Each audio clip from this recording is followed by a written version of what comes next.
Tonight on Coyote News, the latest on the Muck expansion and how students are feeling about the changes. And meet USD's new Dean of Enrollment. I'm Courtney Starrett.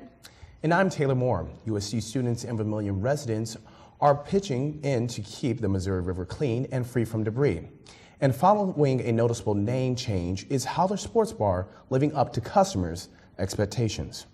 Plus, find out how members of the men's basketball team are reacting to the sudden retirement of former coach Dave Boots, and an update on USD soccer.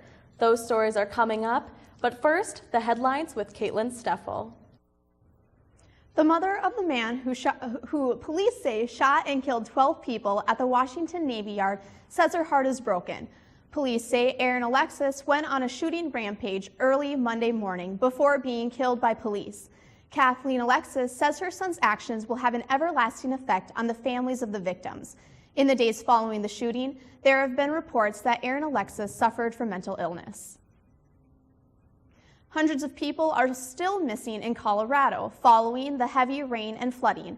State officials say more than 300 are still unaccounted for, but they believe many are just cut off in remote areas. 8 people have died from the flooding, which has also destroyed more than 1,500 homes.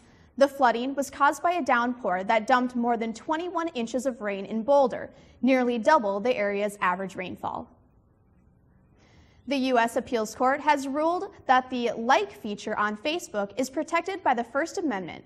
The Fourth U.S. Circuit Court of Appeals ruled in favor of a former deputy sheriff in Virginia who says he lost his job for liking the Facebook page of candidate running against his boss. Chief Justice William Traxler says liking pages on Facebook is the internet equivalent of putting a political sign in a front yard. And those are your headlines. A film starring a local resident premiered last week. Ride with Larry, a motion picture featuring Vermilion's own Larry Smith, opened to a packed house last Friday night in downtown Vermilion. The film chronicles Smith's battle with Parkinson's disease and his bicycle ride from Aberdeen to Vermilion to help raise awareness. A short question and answer period after the film was followed by a reception at Cafe Brûlée where Coyote News spoke with Larry's wife, Betty. So my hope for the film is that it inspires people with Parkinson's to wake up in the morning and keep moving. The more you move, the easier it is to keep moving. And as soon as you stop moving, you lose it. Ride with Larry has already been accepted into numerous film festivals and will be playing in Vermilion through tomorrow. If you have a dog and like to dress it in costumes, you might want to check out the Heartland Humane Society's competition. Their annual Tails and Trails fundraiser is Saturday. The money raised will benefit Heartland Shelter's animals. Tails and Trails boasts games and a poker walk for participants and their pet. There will also be contests for such as Best Trick, Best Dressed, and Most Unusual. For those who don't have a four-legged friend, there's an opportunity to rent a shelter dog at the event. Tails and Trails will be held on campus at the old ice rink across from the North Complex. Registration begins at 9:30 Saturday morning. Over the course of the summer, the new Muck expansion has taken shape. We asked students what they think about the new Muck and is it worth the $11.6 million? I'm super excited about it because I really like food and I'm really excited to get new food choices. I like it a lot more room. I like the windows and I'm really excited for the Chick-fil-A that's coming. I never really eat here anyway. It's like, why should I care? Unless you're an underclassman. Unless you're just coming to the school, you're like, oh my gosh. Since the Muck opened in 2009, it's provided students with a place to socialize, study, and get a bite to eat. The Muck expansion is still on schedule for completion at the beginning of the spring semester. Now we want to know what you think. How do you think the Muck expansion is looking? Do you think it's actually being finished on time, or will it be delayed? Go to our Coyote News Facebook page and comment on our question or tweet at Coyote News your thoughts. We'll read some of your responses at the end of tonight's news. Coming up after the break, over the summer, USD brought 6 new sculptures to campus at an estimated cost of $50,000. Do students think the art is worth the price? Stay tuned. Contemporary Media and Journalism Department can be seen and heard all over campus.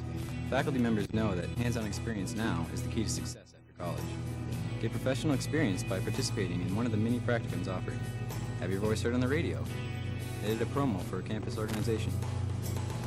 Investigate breaking news stories for a weekly newspaper. Design advertisements for local businesses. Get involved with the CMJ department at USD and start your future now.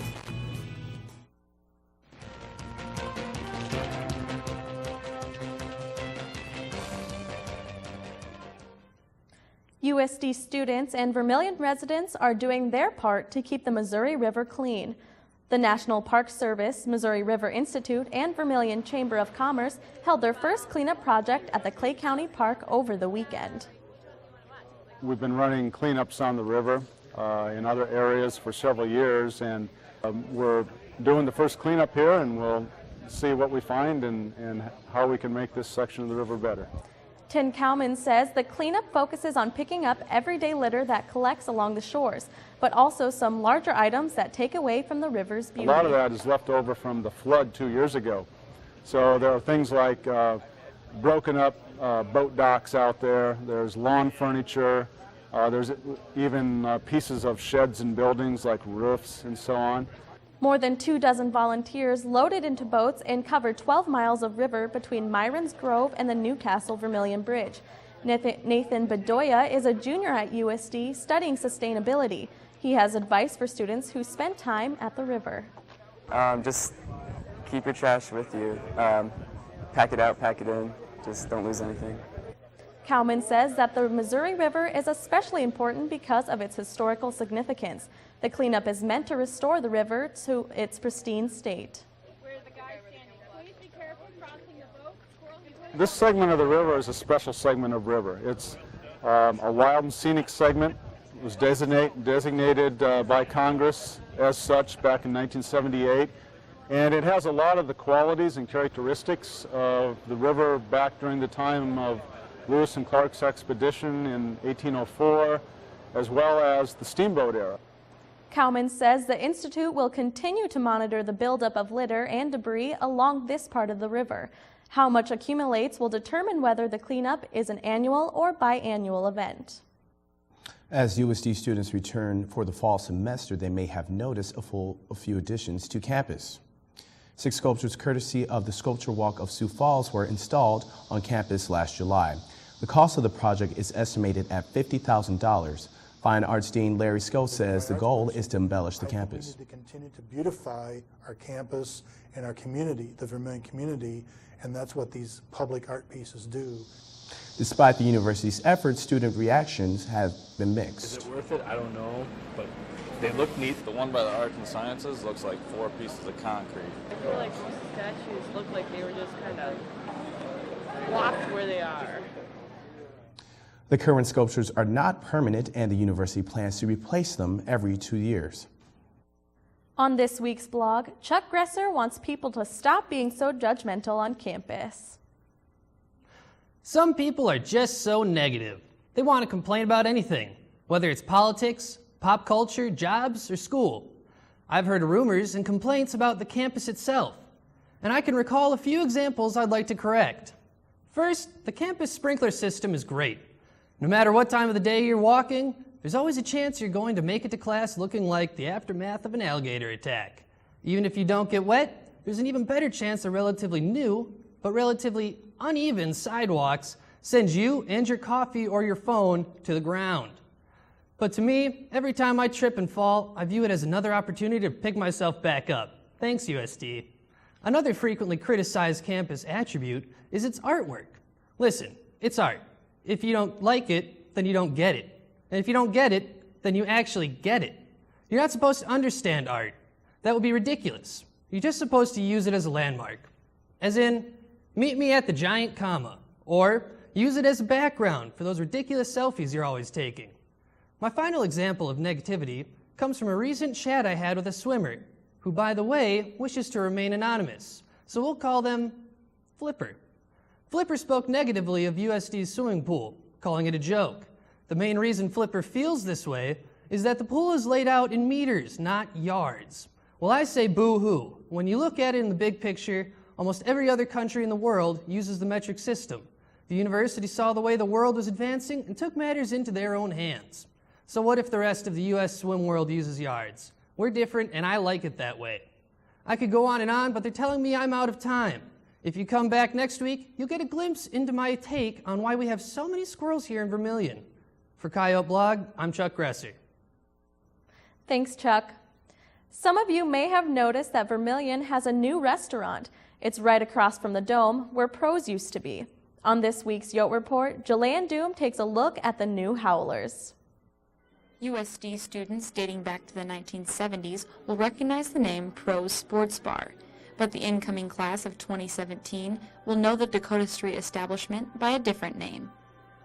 Howlers has been open and serving the Vermilion community since the beginning of July, but the building has many renovations before it's fully open to the public. Also the owner of Cherry Street Grill, Howlers owner John Robertson, says many changes and new additions are in the works to make Howlers stand apart from the old Pros. The Prairie originally was built in, I believe, 1971, and it hasn't really changed over the years. When construction is complete, the building will boast not only a bar and restaurant, but also a 500-seat event center and a revamped bowling alley. Robertson says Howlers will bring a fresh look and attitude to the building and community. There are lots of sports bars all over the country, and they're all sort of themed towards a team of some sort. We sort of have taken a stance that we want to be more of a fans bar. Another new feature Howlers hopes to bring to fans is their 5th quarter celebration, serving up food and drink specials after each home football game. Vermilion resident and USD alum Mary Duncan says she has many fond memories of hanging out and playing pool at Pros, but Howlers also offers a great experience. Service was really great. We walked in and was greeted immediately, and the staff seemed to know the menu quite well. Like Duncan, many students, alumni, and residents remember the days of Pros, but she says Howlers should draw a similar crowd. For the Yote Report, I'm Jillian Doom. Thanks, Jillian. Coming up after the break, USD's Sanford School of Medicine is named one of the country's most popular medical schools, and a student-run volunteer organization is offering students the chance to serve the community. Stay with us.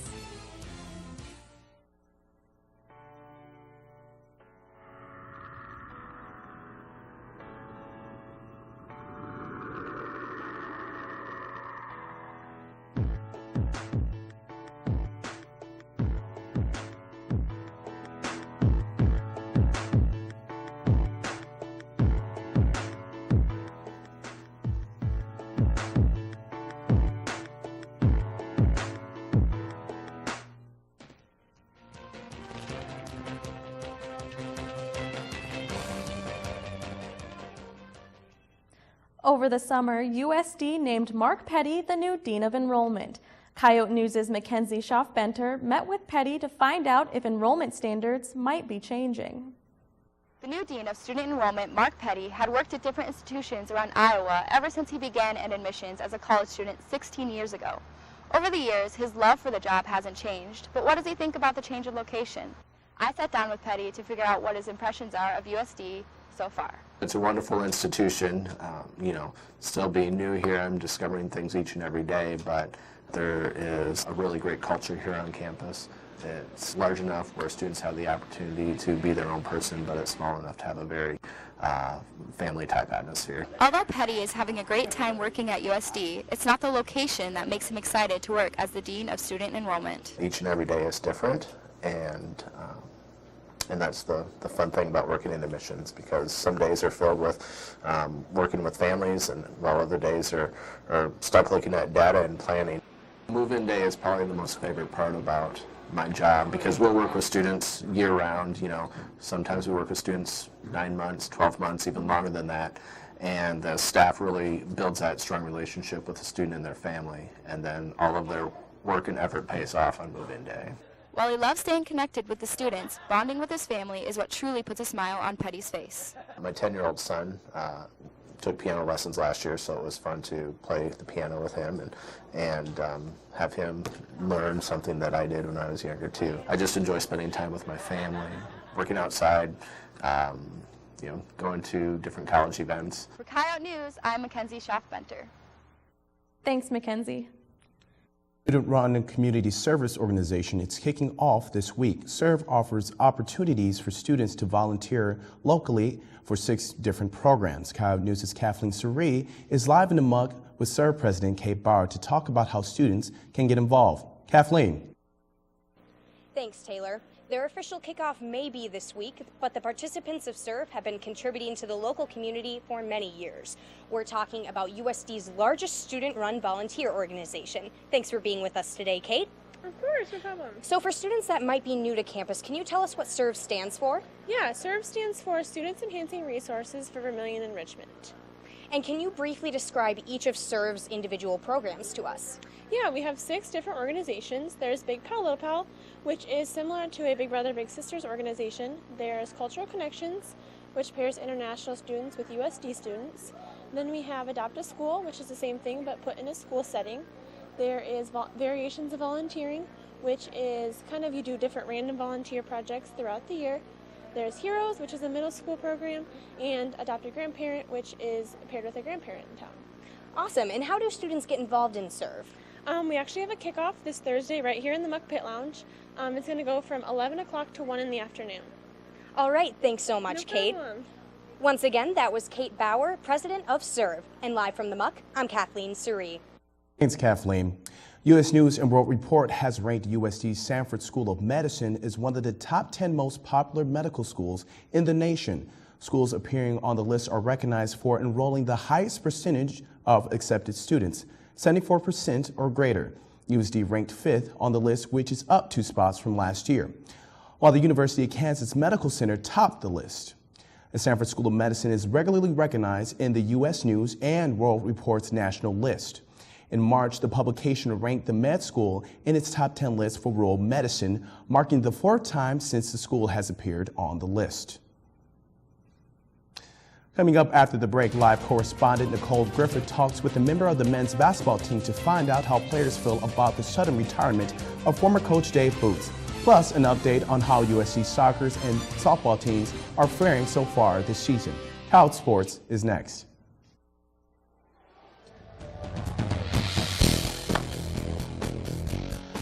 Climbing's awesome because it's challenging, both mentally and physically. You gotta love climbing because even when you're not climbing, you get a great view.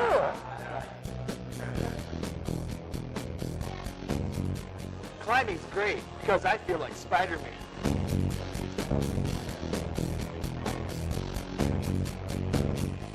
Climbing is great because even my nerd friends can do it.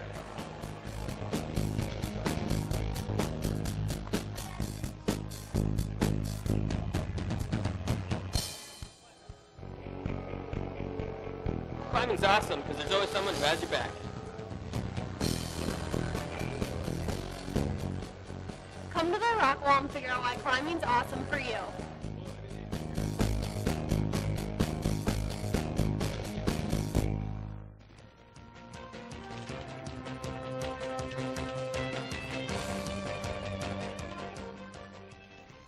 Tonight on Coyote Sports, the women's cross-country team gets a national ranking, and women's soccer is victorious. Thanks for watching. I'm John Weatherington. And I'm Erica Arpan. A volleyball player earns her 5th Summit League Offensive Player of the Week award, and commentator Kelly Stewart gives a Walmart a piece of her mind. But first, the headlines. Caitlin? New Jersey's efforts to legalize sports gambling have been denied. A federal appeals court upheld a ruling that the state betting law conflicts with federal law and shouldn't be implemented. New Jersey's last chance to legalize sports gambling is to ask the U.S. Supreme Court to hear the case. Nebraska head coach Bo Pelini says that he believes Cornhusker fans will forgive him for comments leaked this week in which he criticized the fans during an expletive-laced rant in 2011. The comments were made towards fans who booed and left the game as Nebraska trailed the Buckeyes at halftime. Baseball was a secondary concern in the nation's capital Tuesday. The Atlanta Braves and Washington Nationals postponed their Monday game because of the shootings at the Washington Navy Yard. Yesterday, a moment of silence was observed before the singing of the national anthem, with Nationals players holding Navy caps over their hearts. And that's a look at what's new in sports. The women's softball team is getting ready for its regular fall season. The Coyotes hosted Morningside College over the weekend for an exhibition doubleheader. Exhibition games give the players the chance to work out kinks and practice communication before actual games start. The weekend's games also gave fans a chance to see the Coyotes in action before they're on the road all fall. USD travels to Omaha this weekend to take on Creighton before the Augustana College Tournament in Sioux Falls. The Coyotes also have 2 games against Minnesota in October. The main softball season will start again in the spring. Women's volleyball outside hitter Kendall Crittenbrink was named the Summit League's Volleyball Offensive Player of the Week and Coyote Athlete of the Week ending September 8th. This is Crittenbrink's 5th time gaining Offensive Player of the Week in her career. Crittenbrink also earned tournament MVP honors at the Bobcat Classic last week by finishing with 44 kills and 22 digs. The women's cross-country team moved up 3 spots to 12th in the latest Midwest region, ranking released Monday by the U.S. Track and Field Cross-Country Coaches Association. It's the first ranking the association has released since the preseason ranking on August 26th. The Coyotes passed Big Ten schools Iowa and Illinois, as well as the Missouri Valley program Southern Illinois. The women's soccer team had a 4-1 win against St. Mary College on Sunday. USD sophomore Danielle Anderson scored the first goal and assisted freshman Jamie Karch with the second for the Coyotes, as well as senior Jenny Tesla with the third. The last goal of the game was scored by junior Shannon Keller with the help from junior midfielder Kylie Wheeler. Tesla, scoring her 19th collegiate goal in the second half, says she's excited to raise her game even more this week.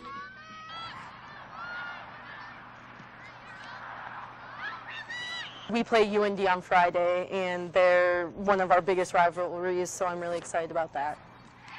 The Coyotes won 4 out of 8 games so far this season, and they're hoping to add another win to their record Friday afternoon in Grand Forks, North Dakota. The USD community was shocked a few weeks ago when longtime men's basketball head coach Dave Boots suddenly retired. Coyote News' Nicole Griffith is live in the muck with men's basketball player Eric Robertson to find out how the team's taking the news. Losing their head coach just 3 weeks before the start of the season came as a shock. With practices right around the corner, we're here to catch up and see how the basketball team is doing. Eric, how has the team adjusted with the absence of Coach Boots? You know, I think that we're doing well. We all are kind of coming together as a team, really, and really forming over our coach, Coach James. We've had some great individual workouts and some great lifting together, and I think we're looking forward to for a really good season. So is the team adjusting well with having interim head coach Joey James? Yeah, I mean, he was our head assistant coach last year, so it's really been easy for him to kind of bring his style of play to us, and we've really been, you know, like I said, adjusting well and put in some new plays, some new sets, and everything's looking really good so far. What will be the biggest concern for this season? Really, I really don't think that we have any concerns per se. Our goal is really to go to the NCAA tournament, you know, make all the Coyote fans happy out there, and really I don't see any concerns right now. Maybe just kind of meshing together as a team, and you know, team chemistry is always an issue. With last season ending 8-10, what are the expectations for this season? Well, obviously to do a lot better than 8-10. We plan to, we're gonna, you know, try to go to the NCAA tournament. Obviously, like I said, definitely win some more games, you know, at home and on the road. Not, you know, as far as goals, just the tournament is the big one. All right, well, thank you so much. Once again, that was Eric Robertson of the men's basketball team. Live in the muck, I'm Nicole Griffith. Thanks, Nicole. USD, home of the Coyotes, is in Vermilion, and our rival, SDSU, is in Brookings, hours away. On this week's sports commentary, Kelly Stewart is surprised by some of the apparel she saw at the Vermilion Walmart.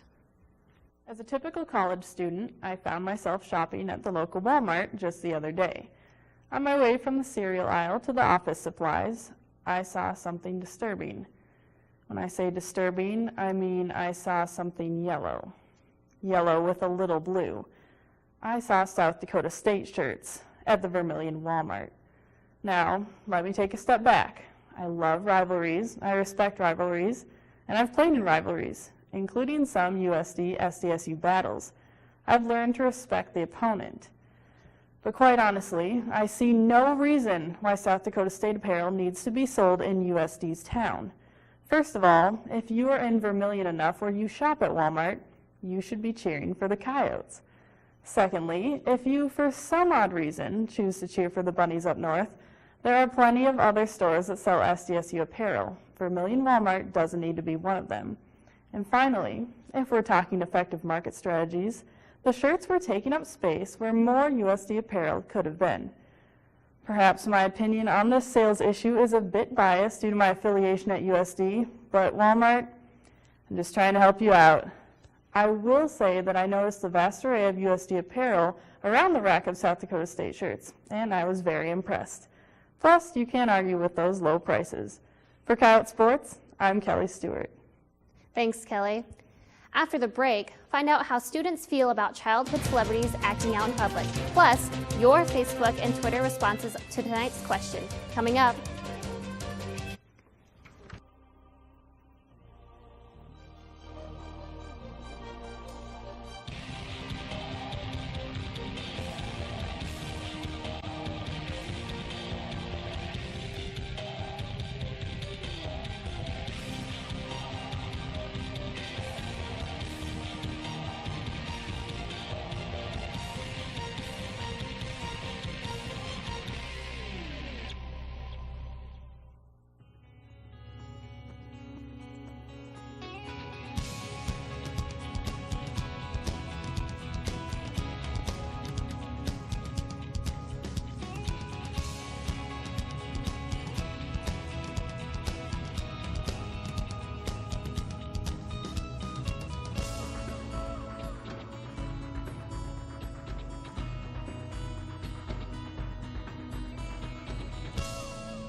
Overly suggestive dancing, questionable clothing, and drug abuse appear to be current themes among celebrities who once seemed innocent. On this week's Out and About, we asked students how they feel about childhood stars acting crazy.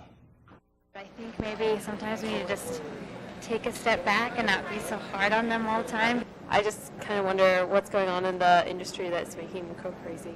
I think they're whacked out. They need to go get a job. I think they are living their lives like they want to, like the rest of us, and they all have to face consequences like the rest of us too. It's a little interesting. I guess it's kind of sad. They're supposed to be our role models, and young kids look up to them, and then we grew up with them, and then we see them kind of downfall, and that affects our lives too, I guess. How do you feel about child celebrities acting crazy? Which one? I just think they want attention and not to be associated with Disney anymore. I don't think it's immoral, or I don't think it's good or bad. I just think that's what the culture is growing. So I think it's beautiful. I think it's self-expression. I hope they get the help that they need, and I also hope that they take their responsibilities as a role model seriously, because there are many young women that are looking up to them, and it's up to them to help these young women, show them the way. A new issue of the Volant Hit newsstands today. Pick up a copy and read part 1 of a 3-week series about campus alcohol consumption. This week's article focuses on statistics surrounding underage drinking. In 2011, there were 236 disciplinary referrals for underage drinking at USD. You can read that article and many others featured in this week's paper at volantonline.com. A group of Ohio State students recently found out they had an extra roommate living in their off-campus house. The roommates joked about having a ghost when random cupboards, drawers, and a microwave door were left open. After a while, they started investigating and got the realtor to open a locked door in the basement. When they opened the door, they found a completely furnished room with family photos. The students left the unknown house guest a note and moved his belongings out of the room. They are contemplating taking legal action against the real estate agency for not making sure the house was empty. That's all for Coyote News. Don't forget to like us on Facebook and follow us on Twitter so you can respond to our questions each week. Have a great night. We'll see you next time.